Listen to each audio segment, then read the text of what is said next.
প্রিয় দর্শক, স্বাগত জানাচ্ছি সারাদিনের সংবাদে প্রতিদিনের আয়োজন রাত 11টার শীর্ষ সংবাদে। সারা বিশ্বের গুরুত্বপূর্ণ সব সংবাদের শিরোনাম জেনে নিন শুরুতেই। ট্রাম্পের হুমকির পর যুদ্ধের ঘোষণা দিলেন খামেনি। অন্যদিকে পূর্ব ইংল্যান্ড থেকে মার্কিন ঘাঁটি ছেড়েছে অন্তত 4টি যুদ্ধ বিমান। ইরানে অবৈধ হামলা বন্ধের দাবি রাশিয়ার। মধ্যপ্রাচ্যে যুক্তরাষ্ট্রের ঘাঁটিগুলোতে হামলায় প্রস্তুত ইরান, বলছে মার্কিন গোয়েন্দা রিপোর্ট। যুক্তরাষ্ট্রকে রাশিয়ার বার্তা, ইসরায়েল বিশ্বকে মহাবিপর্যয়ে ফেলছে, তাদের কোনো সহায়তা নয়, চিন্তাও নয়। ট্রাম্প ও মোদির মধ্যে 35 মিনিটের ফোনালাপ। অন্যদিকে পাকিস্তানের সেনাপ্রধানের সঙ্গে বসছেন ট্রাম্প। ভারতকে সঙ্গে নিয়ে পাকিস্তানের পরমাণু কেন্দ্র ওড়ানোর ছক মোসাদের।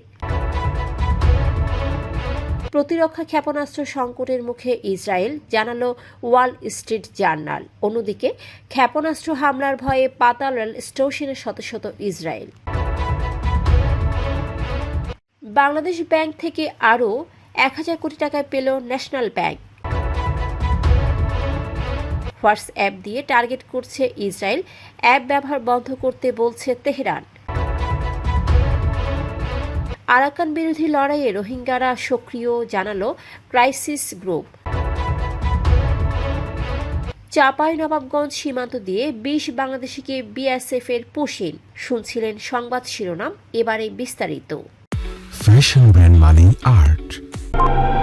মার্কিন প্রেসিডেন্ট ট্রাম্পের হুমকির জবাবে ইরানের সর্বোচ্চ নেতা আয়াতুল্লাহ আলী খামেনি এক্সে পোস্টে লেখেন, মর্যাদাবান হায়দারের নামে যুদ্ধ শুরু হলো। কাতার ভিত্তিক আল জাজিরা জানায়, ট্রাম্প তাকে হত্যার হুমকি দেওয়ার পর এই বার্তা দেন খামেনি। এই উত্তেজনার মধ্যে বুধবার ভোরে ইংল্যান্ডের লেকেথহিথ ঘাঁটি থেকে অন্তত 4টি F-35 যুদ্ধ বিমান ও একটি জ্বালানিবাহী ট্যাঙ্কার রওনা হয়। এছাড়া ভারত মহাসাগরে ইরানের 4000 কিলোমিটার দূরত্বে B-2 স্পিরিট বোমার মোতায়েন রয়েছে। গত 3 দিনে যুক্তরাষ্ট্র, স্পেন, স্কটল্যান্ড ও ইংল্যান্ডের ঘাঁটিতে প্রায় 30টি সামরিক বিমান সরিয়ে নিয়েছে। এদিকে রাশিয়া ইসরায়েলের বিরুদ্ধে ইরানের শান্তিপূর্ণ পারমাণবিক স্থাপনাগুলোতে অবৈধ হামলার অভিযোগ এনে তা বন্ধের আহ্বান জানিয়েছে। রুশ পররাষ্ট্র মন্ত্রণালয়ের মতে, এসব হামলা আন্তর্জাতিক নিরাপত্তার জন্য হুমকি এবং বিশ্বকে পারমাণবিক বিপর্যয়ের দিকে ঠেলে দিচ্ছে। যুক্তরাষ্ট্র ইসরায়েলের সঙ্গে ইরানের বিরুদ্ধে হামলায় অংশ নিলে ইরান মধ্যপ্রাচ্যের মার্কিন ঘাঁটিগুলোতে ক্ষেপণাস্ত্র হামলার জন্য প্রস্তুত বলে দেশটির কর্মকর্তারা জানাচ্ছেন। মার্কিন গোয়েন্দাদের মতে, ইরান, বাহরাইন, কাতার, সংযুক্ত আরব আমিরাত সহ বিভিন্ন স্থানে মার্কিন সামরিক ঘাঁটিতে আঘাত হানতে সক্ষম সামরিক সরঞ্জাম প্রস্তুত রেখেছে। মধ্যপ্রাচ্যে প্রায় 40,000 মার্কিন সেনা মোতায়েন, যাদের বেশিরভাগ সৌদি আরব, জর্ডান ও সংযুক্ত আরব আমিরাতে অবস্থান করছেন। ফলে এখন পরিস্থিতি কূটনৈতিক নয়, সামরিক উত্তেজনার পর্যায়ে পৌঁছেছে। রাশিয়ার উপপররাষ্ট্রমন্ত্রী সের্গেই রিয়াবকভ যুক্তরাষ্ট্রকে সতর্ক করেছেন, ইসরায়েলকে সরাসরি সামরিক সহায়তা দিলে মধ্যপ্রাচ্যের পরিস্থিতি সম্পূর্ণ অস্থিতিশীল হয়ে যাবে। রুশ গোয়েন্দা প্রধান সের্গেই নারিশকিনও ইরান ইসরায়েল সংকটকে সংকটজনক উল্লেখ করেছেন। রিয়াবকভ বলেছেন, মার্কিন অনুমানমূলক বিকল্প বিবেচনা করলে পরিস্থিতি আরও ভয়াবহ হবে। এর আগে মার্কিন এক সূত্র জানায়, প্রেসিডেন্ট ট্রাম্প ইরানের পারমাণবিক স্থাপনায় ইসরায়েলের হামলায় অংশ নেওয়ার বিষয় বিবেচনা করছেন। মার্কিন প্রেসিডেন্ট ডোনাল্ড ট্রাম্প ভারতের প্রধানমন্ত্রী নরেন্দ্র মোদীর সঙ্গে 35 মিনিট ফোনালাপ করেছেন, যেখানে তারা ইরান ইসরায়েল সংঘর্ষ, রাশিয়া ইউক্রেন যুদ্ধ এবং প্রধানত ভারত পাকিস্তান সাম্প্রতিক উত্তেজনা নিয়ে আলোচনা করেছেন। এদিকে হোয়াইট হাউসে পাকিস্তানের সেনা প্রধান জেনারেল আসিম মুনিরের সঙ্গে বৈঠক করবেন ট্রাম্প। মুনির 14 জুন থেকে যুক্তরাষ্ট্রে অবস্থান করছেন এবং ট্রাম্পের সঙ্গে বৈঠক পূর্ব নির্ধারিত। বৈঠকে গণমাধ্যমকে প্রবেশের সুযোগ দেওয়া হবে না, তবে তারা একসঙ্গে মধ্যাহ্নভোজে অংশ নেবেন।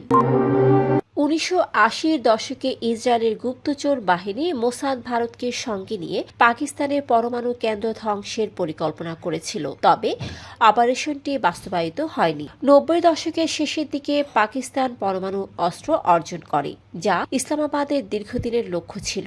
পাকিস্তান জন্ম থেকেই ইসরায়েলকে স্বীকৃতি দেয়নি এবং তাদের চরম শত্রু হিসেবে বিবেচনা করে। 1977 থেকে 83 সালে ইসরায়েলের প্রধানমন্ত্রী মেনাহেম বেগিন ডক্ট্রিন প্রণয়ন করেন, যার ভিত্তিতে সম্ভাব্য হুমকির বিরুদ্ধে আগাম আক্রমণ করার নীতি তৈরি হয়। এই নীতির আওতায় মোসাদ পাকিস্তানের পরমাণু কেন্দ্রগুলো ধ্বংসের পরিকল্পনা করে, যার পেছনে ভারতকেও পূর্ণ সমর্থন ছিল।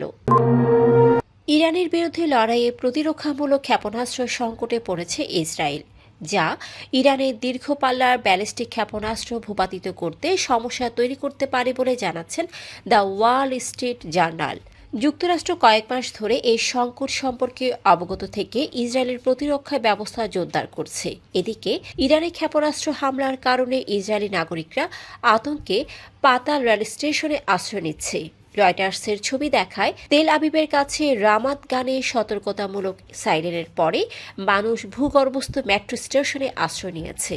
বেশিরভাগ ক্ষেপণাস্ত্র সফলভাবে প্রতিহত করা হয়েছে এবং হতাহতের খবর পাওয়া যায়নি। ঈদের আগে তারল্য সংকটে থাকা ন্যাশনাল ব্যাংককে 10 ভাগ সুদে 90 দিনের জন্য 1000 কোটি টাকা সহায়তা দিয়েছে বাংলাদেশ ব্যাংক। প্রচলিত বন্ড না থাকায় ডিমান্ড প্রমিসরি নোটের বিপরীতে এ অর্থ দেওয়া হয়। এ নিয়ে নতুন পর্ষদের সময়ে ব্যাংকটি মোট 6000 কোটি টাকা সহায়তা পেল। চেয়ারম্যান আব্দুল আওয়াল মিন্টু জানান, ঈদে রেমিটেন্স গ্রাহকদের অর্থ সরবরাহে এ সহায়তা প্রয়োজন ছিল, তবে পুরো অর্থ এখনও শেষ হয়নি এবং আমানত বাড়ছে, ফলে চাহিদা পূরণে এগুলোই ব্যবহার করা হচ্ছে। ইরানের রাষ্ট্রীয় টেলিভিশন হোয়াটসঅ্যাপ, টেলিগ্রাম সহ লোকেশন ভিত্তিক অ্যাপ ব্যবহার না করতে নাগরিকদের সতর্ক করেছে, দাবি করেছে এগুলো ইসরায়েলের গোয়েন্দা হাতিয়ার। মেটা এ অভিযোগকে মিথ্যা বলে উদ্বেগ প্রকাশ করেছে। হোয়াটসঅ্যাপ জানায় তাদের সব বার্তা এন্ড টু এন্ড এনক্রিপ্টেড, ব্যবহারকারীদের লোকেশন ট্র্যাক বা বার্তা মনিটর করা হয় না এবং কোনো সরকারকে গণতথ্য সরবরাহ করা হয় না। এ পদক্ষেপ ইরান ইসরায়েল সংঘাতের প্রেক্ষাপটে এসেছে। কক্সবাজারের রোহিঙ্গা শিবির থেকে আরাকান আর্মির বিরুদ্ধে যুদ্ধের জন্য সদস্য সংগ্রহ করছে রোহিঙ্গা সশস্ত্র গোষ্ঠীগুলো। আন্তর্জাতিক ক্রাইসিস গ্রুপের প্রতিবেদন অনুযায়ী এই বিদ্রোহ সফল হওয়ার সম্ভাবনা কম এবং তা মিয়ানমারের সাম্প্রদায়িক সম্পর্ক ও রোহিঙ্গা প্রত্যাবাসনকে গুরুতরভাবে ক্ষতিগ্রস্ত করবে। রাখাইনের সেনাবাহিনীর বিরুদ্ধে আরাকান আর্মির সাফল্যের পর রোহিঙ্গা গোষ্ঠীগুলো সক্রিয় হয়েছে। 2023 সালের নভেম্বরে তারা একত্র হয়ে আরাকান আর্মির বিরুদ্ধে কাজের সিদ্ধান্ত নেয়। এতে শিবিরের সহিংসতা কমেছে, কিন্তু সদস্য সংগ্রহ বেড়েছে। আরাকান আর্মির বৌদ্ধদের সমর্থন পাওয়ায় ধর্মীয় ইস্যুকে সামনে এনে রোহিঙ্গাদের লড়াইয়ে নামানো হচ্ছে। ভারতের বিএসএফ শিবগঞ্জের মাসুদপুর সীমান্ত দিয়ে 10 শিশু ও 7 নারী সহ 20 জনকে মুষলধারে বৃষ্টির মধ্যে অবৈধভাবে বাংলাদেশে ঠেলে দিয়েছে। তারা হরিয়ানার কাজ করার সময় আটক ছিল। পরে বিজিবি তাদের আটক করে ক্যাম্পে নিয়ে এসেছে। বুধবার ভোরে পুশিনের এ ঘটনা ঘটে। দর্শক, এতক্ষণ আমাদের সাথে থাকার জন্য ধন্যবাদ। প্রতি মুহূর্তে দেশ বিদেশের গুরুত্বপূর্ণ সব সংবাদ জানতে ভিজিট করুন www.সারাদিনেরসংবাদ.com ও চোখ রাখুন সারাদিনের সংবাদের অফিসিয়াল ফেসবুক পেজে। Fashion brand Mali Art. Men's, ladies and kids wear. Art. Be smart.